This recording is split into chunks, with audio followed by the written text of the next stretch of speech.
Welcome to Tenor Tech, where I solve the problems you didn't even know you had. You'll start by preparing the phone so the voice effect can run in real time. Install a trusted third-party voice changer app that supports calls, then grant microphone and Bluetooth permissions when prompted. Once done, open the app and run a quick mic test inside it. This verifies input levels and latency. Make sure you use headphones or a Bluetooth headset to avoid feedback. This keeps the processed voice clean. Now you're ready to create and save an effect preset for the call.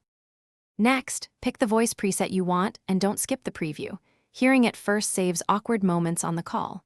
You'll tweak pitch and timbre sliders to get the character right, and lower reverb or echo to maintain clarity.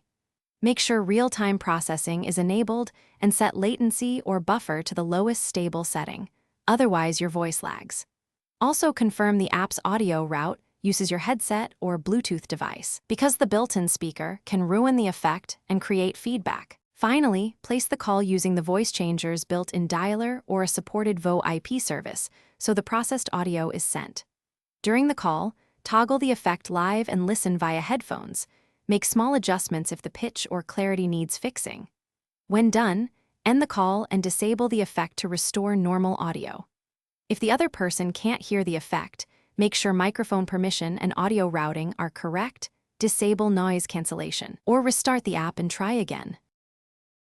Thanks for watching. Subscribe to keep your life in tune.